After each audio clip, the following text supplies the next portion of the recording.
What's up, YouTube? I'm Matt the Woodshed Barber, and this is not what I was expecting. This is the barber shop, Cornerstone neighborhood. So, I was not expecting on doing a talk on this trimmer yet. I had something else lined up, but short story, or long story made short, this is getting picked up tomorrow to be sent back. So there you go. And that is the Gtx Exo trimmer, cordless T outliner, pretty much. Just got it in yesterday, and a couple things I was not expecting. For one thing, I will give them props on a big part of this, and that is the packaging. Now, I'm not going to be somebody who's going to be talking about packaging a whole lot on this channel, but I mean, they stepped up their game when it came to packaging. It felt like I was unboxing like a computer or like a phone. Everything had a special box. I mean, the cord came in its own box. Everything was pre-wrapped. You open it up, it's front and center. It's like, I don't know, it was really up there quality-wise. But then I saw the product, and I know Andis has been going through this real slow thing of rebranding their stuff. Well, all the ones I've seen online of this GTX Exo trimmer is that they had this nice little gold nameplate on the charger, and you know, the trimmer looked really professional. Well, now they're just doing this. So this is a gold overlay, like a print on this plastic and on the charger too. It's just going to rub off soon. It doesn't look premium like the other ones did.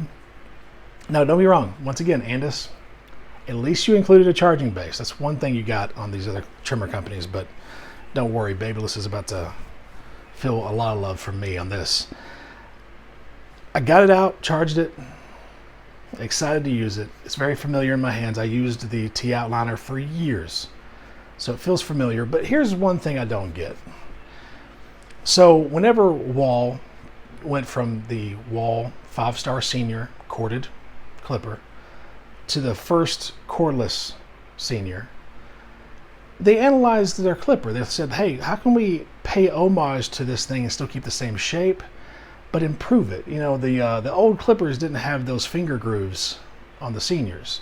They also were a whole lot fatter. But they kept the scoop there in the top lid. They made it feel true to its predecessor with still improvements along the way.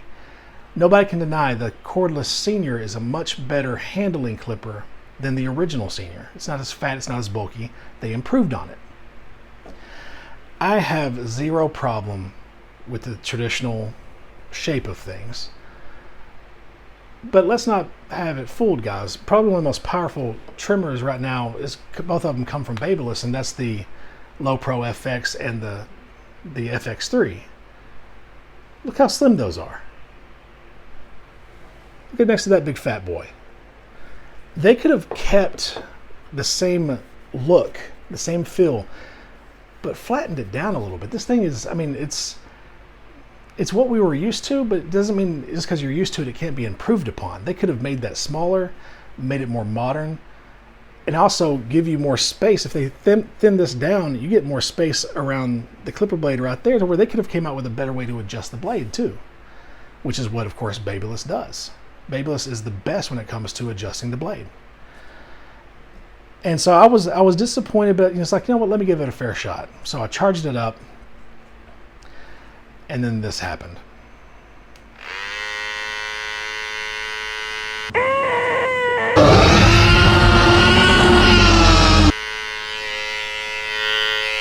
Are you hearing that? I mean, I feel like I'm starting up a chainsaw.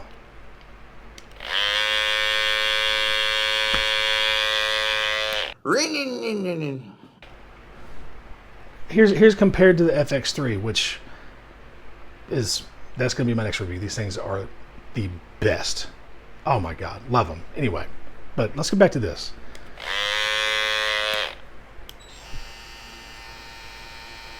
Yeah, that's on.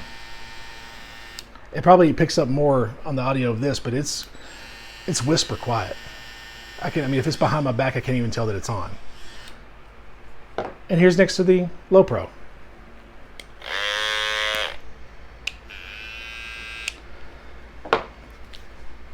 I don't care how good the blade is. I don't care how much homage they paid to the first one. I don't care how good it looks or how good it feels. And I also, well, honestly, at this point, I don't care that they brought a charging dock. This thing is annoyingly cheap sounding. It sounds like a trimmer you'd get at Kmart. I can't even give Walmart that much props. It sounds like something you got from Kmart. For you younger people, you don't know what that is. But anyway, it's just disappointing. You know, the other ones I saw had the embossed Andis right there. It looked professional. It looked like what we're used to. This just feels like they're stepping back. And I used it on 2 clients this morning. Didn't even get any footage. Sorry. But I'm sending it back. I know right away this isn't the one for me. I'd like to see companies like, and Wall's done a pretty good job of this, but companies like Wall, Andis, and Oster even realize that it's the quality of the old stuff that made it legendary, not the shape, not the look of it. It was the quality. But quality has changed. The bar has been risen. Stylecraft, Gamma, Babyliss, the bar has been risen. And if you can't match up to, I mean, right now, I just don't know if there's a company that can compete with Babyliss when it comes to trimmers. I mean, I know that Stylecraft is really, really close with it, and I haven't got my hands on the Saber yet, which I've heard is the best thing out there, or even that cordless Rebel trimmer. But this is just, Andis was one of the companies I still thought was a defendable company for a long time, and I'm kind of sad right now. This could have been a much different trimmer. And also this flat black, I like it all, but it's slippery. Like the old gray ones, you could grip them. This flat textured plastic, it makes it just feel, I don't know, just disappointed. But that's me airing my grievances towards Andis. I still love the company. I mean, like I said before, the Pulse ZR is still my favorite clipper. But whenever it comes to innovating and changing things from the past to bring them into the new generation of barbers, this feels like it's like a decade old. And I just got it. It's been out for maybe a year. I don't know. Well, guys, appreciate you looking at this. I'm sorry this is a downer. I'm down about it too. But I appreciate you guys. Thanks for tuning in, and I'll check you on the next one. See ya.